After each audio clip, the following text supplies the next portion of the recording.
Good morning everyone, and I am really sorry ko na-upload itong video lecture ninyo about coagulation. So right now, we will discuss about the coagulation and yung mga drugs under your coagulation as well as your coagulation cascade since yun yung lalabas sa examination ninyo. So una, dito sa ating important na dapat malaman sa ating blood formation, meron tayong tatlong important dysfunctions sa blood natin. Like, ano ba yung mga nangyayari and ano ba yung mga dapat nating tignan. So, una, nagkakaroon ng dysfunction sa blood natin via thrombosis. So, pag sinabi nating thrombosis, anong ibig sabihin nun? So, ang thrombosis po natin is, ito po yung nagkakaroon ng pamumuo or unwanted clot dun sa blood vessels natin. So, commonly, cause nito is abnormalities na tinatawag nating hemostasis. So, ibig sabihin ng hemostasis, ito po yung pamamaraan po ng katawan natin to maintain yung bleeding natin. And then, so dito pag nagkaroon na tayo ng thrombosis, may possibility na may wrong dun sa or may abnormality na nagaganap dun sa hemostasis sa katawan natin, and therefore nagkakaroon ng unwanted clot sa ating blood vessels. So, meron tayong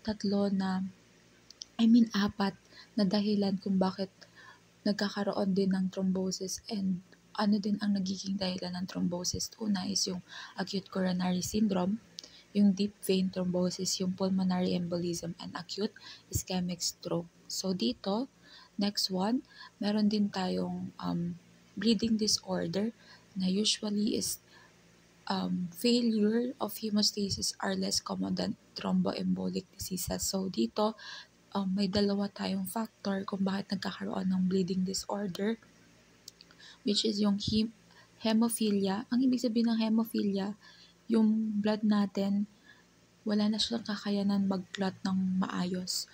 Kasi 'di ba, alam niyo naman na kapag nagkasugat din tayo, way ng katawan natin, nagkakaroon yan ng positive feedback.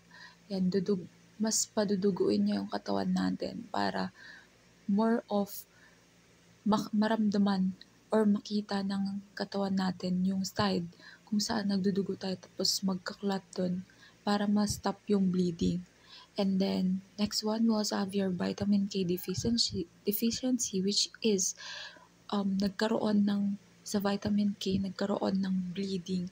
And then, dahil sa kakulangan pala ng vitamin K, doon nagkaroon po ng bleeding sa katawan natin. That's why it is very important na may vitamin K po sa katawan natin, and i-treat po natin yan ng mga dietary supplements na may vitamin K. And then, mga food as well na may vitamin K such as yung mga green, leafy na pagkain or gulay. The next one, ano pa yung important na dapat natin malaman sa dysfunction ng blood natin? Of course, hindi natin pwedeng kalimutan our anemias. Kasi your anemias, this probably causes abnormalities sa bleeding natin. Kasi pag kulang din tayo sa blood natin, and then kulang tayo sa platelet natin, is hindi rin po magkakaroon ng hemostasis sa katawan natin. Abnormalities din pong magaganap. So, next one, ito, nagtataka kayo, ano tong resting platelets, platelets adhesion, platelet activation, aggregation, ganyan, and formation of clot. Ito po, nangyayari to kapag naramdaman ng katawan natin na may sugat tayo. Okay, for example, let's say, nagkaroon po ng sugat yung classmate ninyo. So, di ba, kunwari, nagkasugat siya, di ba, parang naglalakad muna siya. So, habang naglalakad muna siya, nang wala pa muna yung injury na naganap, dun nangyayari yung resting platelets natin. Kung saan, ito, ng platelets natin, yung endothelium part ng katawan natin, titignan niya kung okay o wala pang injury. Sige, ano pa lang ako, resting pa lang ako, like may kakayahan pa ako mag-circulate ng maayos, ganyan. So, eto, may mga chemical mediators tayo such as your prostacyclin and nitric oxide na nagsisynthesize ng intact ng endothelial cells natin, which is ini-inhibit as yung nag-act ng as inhibitors ng ating platelet aggregation. So eto, so parang like sinasabi natin na okay, hanggat walang sugat, hanggat hindi na i-injury yung classmate, okay, resting platelets po ang tawag doon. Sabi niya, ang resting platelets, okay, si-circulate siya sa katawan natin, ikot siya hanggat na make sure niya na okay ang endothelium natin, okay ang skin natin, okay po ang part ng katawan natin, walang bleeding, walang walang external bleeding na nangyayari. So next one, ito na. Kapag naramdaman na bigla, kunwari si classmate na naglakad, ito na, bigla siyang tumama sa may bato, nasugat yung paa niya. Ayan, sugat yung paa niya, anong gagawin ng platelet natin? So, yung platelet natin, aatake yan. So, gagawin niya okay, uy, may sugat, ganyan. So, sabi niya, pupuntahan nila. So, mag-a-adhere sila, pupunta sila, and then i-cover nila yung na-expose na collagen ng ating subendothelium. And then dito sa platelet adhesion, okay, parang didikit na sila dun. Sabi nila, takpan natin to kasi may external bleeding. So, eto next one, etong after ng platelet adhesion, nagkakaroon yan ng leading sa ating platelet activation. So, sa platelet activation natin, okay, ano nang mangyayari sa platelet activation natin? So, dito sa platelet activation, yung receptors on the surface of the adherent platelets is nag-activate siya sa ating collagen of the underlying connective tissue. So, may changes na sa platelets and sa pag-release ng platelet granules natin, which is sila na yung nagko-contain ng mga chemical mediators and nag-activate ng receptors natin. So, dito sa platelet activation, dito na din mag-i-start yung ating extrinsic pathway. So, mamaya sasabihin ko sa inyo ano yung extrinsic pathway natin. And then, very dito sa platelet activation, parang okay na, nagre-release na siya ng mga platelet granules na may mga chemical mediators na para matakpan na yung sugat. And then, biglang after ng platelet activation, magkakaroon tayo ng platelet aggregation. So, sa platelet aggregation natin, okay, dito na magkakaroon ng increase sa systolic calcium ng katawan natin. Sa systolic calcium. So, number one, paano mag-i-increase ang systolic calcium? Number one, nagkakaroon ng release ng platelet granules, nagko-contain ng mediator. So, parang katulad sa activation kanina, so may mga chemical mediators tayo, such as yung tinatawag natin na ADP and yung fibrinogen natin na nag-activate ng other platelets natin. So, pangalawa, nagkakaroon ng activation ng thromboxane A2 synthesis and activation ng glycoprotein, which is, diba, platelet aggregation na yan. So, magkakasama-sama na sila, mag-aggregate na sila. So, ayan, sama-sama na sila. And then, magre-recruit pa sila ng other platelet para sabihin nila na, okay, yung sugat na to, tapalan natin. At dito lang tayo hanggat hindi to tumitigil sa pagdurugo. And then, afterwards, is magkakaroon na ng formation ng clot. So, yung sa formation ng clot natin, yun na yung napapansin natin, 'di ba? Like parang may namumuo na may namumuo na dun sa sugat natin. Parang hindi, yun na yung nagiging reason kung bakit tumigil na siya sa pagdurugo. So, ito, local stimulation of the coagulation cascade by tissue factors released from the injured tissue and by the mediators on the surface of platelet result in the formation of thrombin. So, when we say thrombin, ito yung factor 2A natin, which is sila yung magiging factor kung saan magre-release na din yung katawan natin ng fibrin, okay, para maklat na or matakpan na mismo yung sugat na nangyari sa kaibigan or dun sa classmate ninyo. So afterwards, si classmate, okay, titigil na yung pagbi-bleed niyan, 'di ba? Pansinin niyo pag nagkasugat naman pag ato ha guys, di ko naman sinabi pag nagkasugat na ano na malaki. So pag maliit lang usually yung sugat, ganun yung nangyayari. And then next one, let's proceed to your coagulation cascade. So coagulation cascade natin, we have actually three na pathway. We have your intrinsic pathway, we have your extrinsic pathway, and your common pathway. So una, yung intrinsic pathway natin is nag-initiate yan by contact activation na nag involve ng mga factor na 12, okay, 12, 11, 9, and 8 hanggang sa, okay, mapunta yan sa factor ng 10. So, yung factor 10, yan po ang tinatawag ninyo na common pathway. So, dito, yung sa common pathway natin, dito po napupunta yung factor ng intrinsic and extrinsic natin. So, ibig sabihin, kahit ano po sa dalawa ang mag-activate, even if si intrinsic or even if si extrinsic, okay, ang product pa rin po nila is mag-activate po sila sa ating common pathway. So, eto, bakit po nagkakaroon ng intrinsic pathway, ma'am? So, kapag nagkakaroon ng intrinsic pathway, okay, ang bleeding niya, usually nangyayari siya inside the body. Okay? So, dito sa intrinsic pathway, kailan yan mag-activate? Mag-activate yan if, okay, inside the body po ang problema. So, una, nagkaroon ng contact activator, nagkaroon ng stimulus. Okay, lalabas po si intrinsic intrinsic pathway ng factor 12, and then yung factor 12 natin, okay, magko-convert yan into your factor 12A. And then your factor 12A, magre-release po yan ng factor 11, which is magre-release yan into factor 12A. Okay?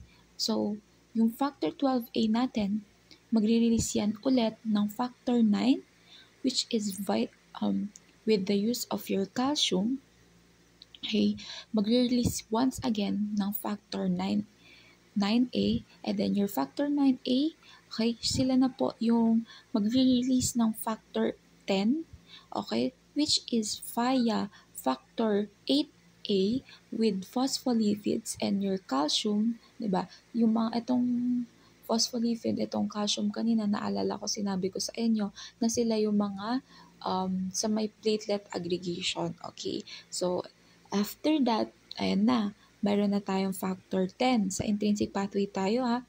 Okay, magkakaroon tayo ng release ng factor 10A, which is magre-release yan ng potothrombin, and then your potothrombin with the help of your factor 5 and your other phospholipids and calcium, magre-release yan ng thrombin. Okay, the thrombin part, okay, yan yung tinatawag natin na factor 2A. So dito na ha, pag sinabi na natin may thrombin, may formation of clot na. And then yung thrombin, mag-release yan ng fibrinogen, which is, guys, tandaan nyo, kapag may fibrinogen, sila po yung nagiging dahilan para ma-maintain lang po yung pagkaklat. Okay? Ibig sabihin, pag may problema sa fibrinogen, okay, may problema po yan sa pagkaklat niya. As in, like, instead na titigil na dapat yung pagkaklat niya, tuloy-tuloy pa rin yung clot niya. And then the final stage, we have your fibrin. Okay, your fibrin, sila naman po yung pinakalas na po na stage natin kung saan dito na parang permanent na po yung pagkakaroon ng clotting.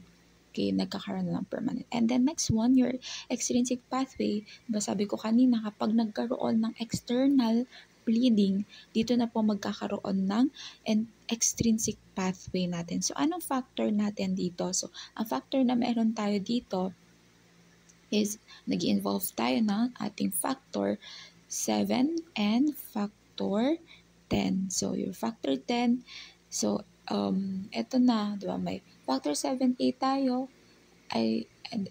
your factor 7 mapaproduce into your factor 7A, which is with the use of calciums then, and then magiging factor 10, and then so on and so forth. Same lang with your intrinsic pathway.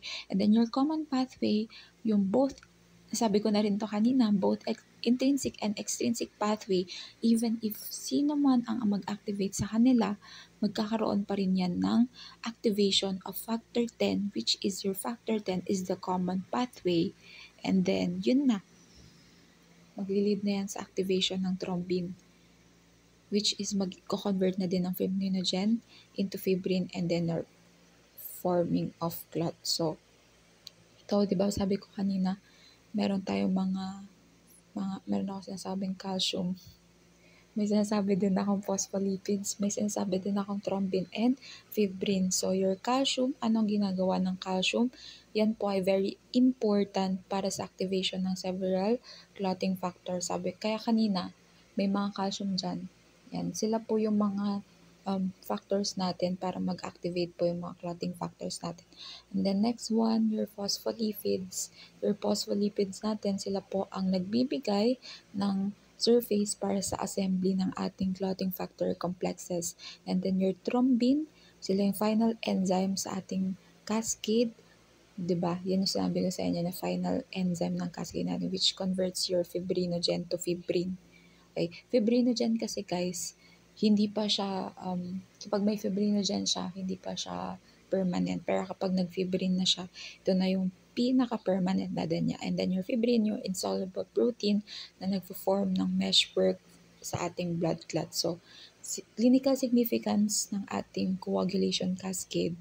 So, ito, kailangan din natin ng understanding sa coagulation cascade natin kasi ito yung pinaka-important para ma-identify natin yung mga bleeding disorders natin and para magamot din po natin yung mga bleeding disorders natin and thrombotic disorders natin kasi kapag meron tayong clotting problem sa katawan natin, di ba? Like, mamumuo yung dugo natin, hindi makakadaloy ng maayos yung dugo sa katawan natin, which is very, alam nyo naman na very dangerous yan. So, sa additional notes tayo, yung coagulation cascade natin is tightly regulated by the process involving various inhibitors to prevent excessive clotting. Yan yung sinasabi ko sa inyo na yung coagulation cascade natin, parang may mga tayo dito, may mga fibrin tayo dito para alam mo yun, hindi na magkaroon or ma-prevent natin yung excessive na pagkaklat para tuloy-tuloy pa rin yung daloy ng dugo natin. And then, genetic deficiencies in specific clotting factors can lead to bleeding disorders like hemophilia, di ba kanina, mayroon tayong drug dysfunctions, di ba, yung drug dysfunction natin kasama yung hemophilia natin. And then, abnormal activation din po ng coagulation cascade natin is probably mag-lead yan ng thrombosis. And then, yung thrombosis natin, pwede yan maging cause ng serious health problems natin such as your heart attack and your stroke natin. Okay? So, next one, your fibrinolysis. Ito part pa din po ng coagulation cascade ay part pa din po ito ng sinasabi ko kanina, yung parang example yung sa sugat ng classmate natin. So, your plasmin or your fibrinolysin, sila po ang naglilimit din ng growth ng clot natin and nagdi-dissolve ng fibrin natin, fibrin network as one cell. So, kapag ito na, nasa healing process na tayo, gumaling na yung patient natin, okay, dito na po magkakaroon ng pag-dissolve ng fibrin network natin. Okay, so sabi niya, okay na to. Okay na dapat to. Wala na dapat fibrin dito. So, dapat tuloy-tuloy na yan kasi gumaling naman na siya. So, yun yung mga fibrinolysis natin. Okay? Kaya siya tinawag na fibrinolysis kasi breakdown. Okay? Breakdown of your fibrin. Okay? So, next one, your drug use in the coagulation disorder. Meron tayong tinatawag na anticoagulation. Ang ibig sabihin naman ng anticoagulation, guys, is sila po yung nagdi-decrease ng clot plugs and clot propagation, which sabi ko kanina sa inyo, diba? May may mga clot tayo talaga na nabubuo. So, part na yung anticoagulation na anti-clotting drugs, which we also have your thrombolysis and then your antiplatelet. Okay? So, next one, your drug that facilitate clotting, your replacement factor, your vitamin K, and your plasmin drugs. So, anticoagulation muna tayo. Okay. Anticoagulation, ano ang ginagawa ng anticoagulation? We have, ini-inhibit niya yung formation ng fibrin clots ng katawan. Okay, guys, bakit pala tayo umiinom ng ganito? So, umiinom tayo ng ganito if may problema ang ating coagulation cascade sa katawan natin. Kaya ako siya in-explain kanina. If nagkaroon po ng problema yun, okay, nagbibigay tayo ng mga drugs para sa mga clotting disorders natin. Okay? So, anticoagulation inhibits the formation of fibrin clots, which may three major types ng anticoagulation tayo. We have your heparin, we have your direct thrombin, and then your orally active coumarin derivatives such as your warfarin. Okay? Tandaan, your heparin, ginagamit siya intramuscular injection. Kapag warfarin, oral yan ha. Huwag niyong kakalimutan. So, Heparin po is a large sulfated polysaccharides polymer obtained from the animal sources natin. So, tandaan that your heparin is very acidic yan and can be neutralized by basic molecules such as your protamine. And then heparin is given intravenously or subcutaneously to avoid the risk of hematoma associated with, okay, sorry kanina, nasabi ko intramuscular. So, IV siya and your subcutaneous para, okay, yun yung way ng pag-inject ng ating heparin, okay? Para mapigilan natin yung hematoma na associated sa kapag IM. And then, average molecular weight natin is your 15,000 to 20,000, okay? And then next one, we also have your low molecular weight na heparin natin. Example ng low molecular weight na heparin is your enoxaparin. And then your low, itong mga enoxaparin kasi natin, may greater bioavailability and longer duration of action than an unfractionated heparin. The next one, we have your fondaparinux. Ito po ay small synthetic drug na nagko-contain ng biologically active pentasaccharide present in the unfractionated and low molecular heparins natin. So, ito, kailangan nyo lang. Ito, ano lang naman to, mga properties ng heparins natin. And the next one, mechanism of action. Yung mechanism of action natin, yung heparin natin, magbabayan yan sa endogenous antithrombin 3 sa katawan natin, which is, yung antithrombin 3 is a complex, antithrombin 3 complex is nagko-combine yan with an inversibly inactive thrombin and several other factors, particularly factor 10A. So particularly anong tinatamaan po ng ating heparin, 'di ba? Sa factor 10A po sila dito part. So may factor 10A. And then yung heparin, because of its rapid effect, heparin is used when anticoagulation is needed immediately. So ito pag kinakailangan na talaga, okay, pag kinakailangan na talaga na magkaroon ng anticoagulation sa katawan natin, ay heparin po usually yung pinipiling ibigay. So, anong toxicity nan meron? Okay, anong toxicity na meron dyan is increase yung bleeding, ayan. And then, meron din tayong direct thrombin inhibitors. One, we have your direct thrombin inhibitors. So, based naman po ito sa protein spade by Hirudo Medicine. So, yung Hirudo Medicinalis is medicinal leech po sila. So, meron tayo ditong lipirodin, a recombinant form ng leech protein hirodin natin. We also have your desirodin, bivalirudin, which is a modified form naman po ng hirodin. So, yung lipirodin, synthetic din, yung desirodin, synthetic form din po siya ng hirodin natin. So, argatroban is also a small molecule with a short half-life, which is direct thrombin inhibitors din sila. And your dabigatran po is an orally active direct thrombin inhibitor. So, dito sa dabigatran, parang ginawa ko din pala tandaan dito is, para maalala ko na yung dabigatran, is binibigay siya orally, is parang like dabibig, diba? Dabibig ganyan. And then, direct thrombin inhibitors, mechanism of action natin, nagbabind yan simultaneously sa active site natin na thrombin and thrombin substrates natin.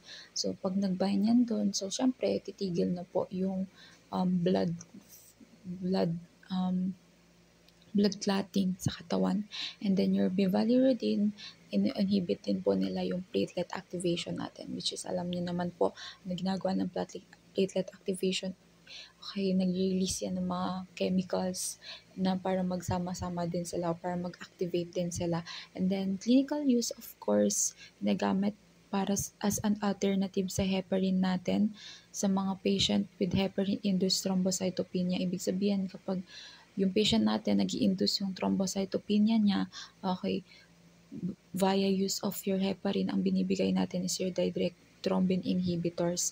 Okay, then pag yung bivalirudin at your aspirin pinagsama natin, magkakaroon po usually ng percutaneous coronary angioplasty. And then action of this drug is monitored with APTT laboratory test. So anti-prothrombin time, yun po siya. And then toxicity, of course, bleeding as well. So no reversible agents exist tayo dito. Pasensya na, may nag-chat.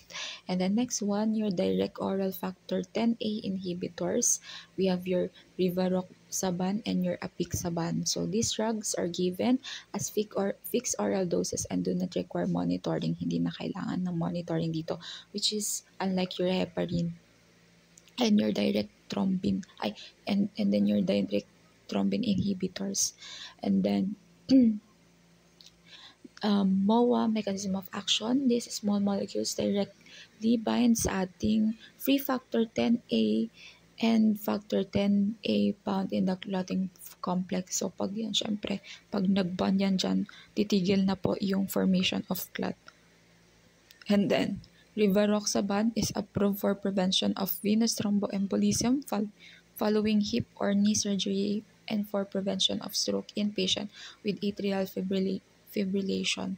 So toxicity, bleeding as well, okay, and no reversible agent. So next one, we have your warfarin and other coumarin coagulation, anticoagulation. So ito properties ng warfarin, kahit basahin nyo na lang din yan. And then tandaan nyo guys na yung heparin natin and then your warfarin natin, anong pinagkaibahan nila yan? Si heparin pwede siyang gamitin, lalong-lalo na yung mga fondaparinux sa mga pregnant mommy. Pero kapag si warfarin, hindi siya pwedeng gamitin.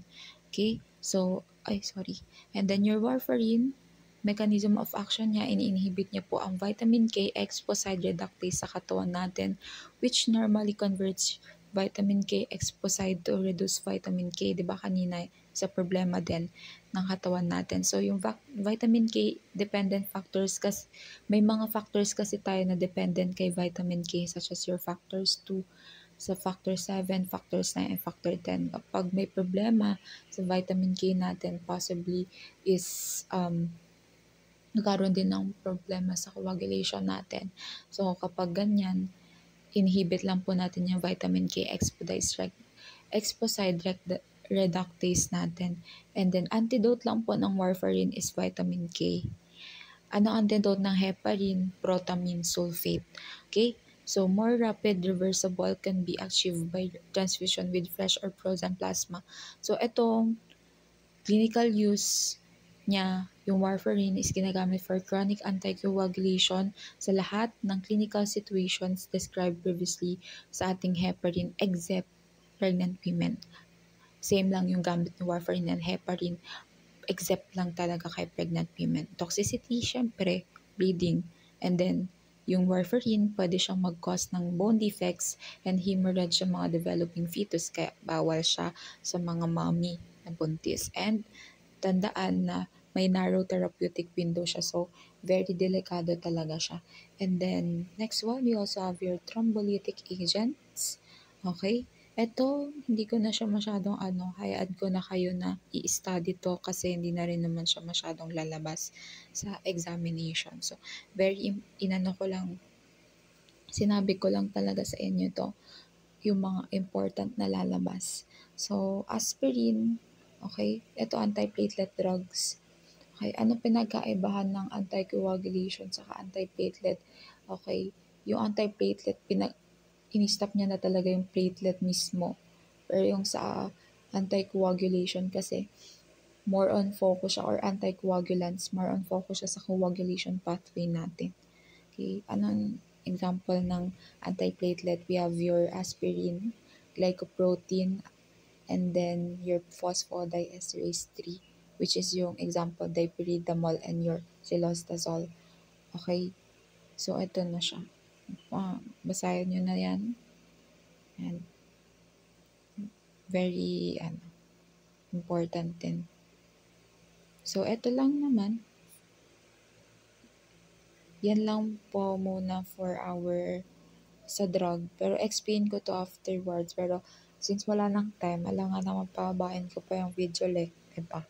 So, yun, in-explain ko yung mga very important. And yung mga alam kong hindi siya ganun kabilis intindihan. Pero minake sure ko naman yung mga nandito is mabilis lang siya intindihan kapag binasa nyo na and kapag na-review nyo siya. So, yun lang. Thank you for listening, everyone.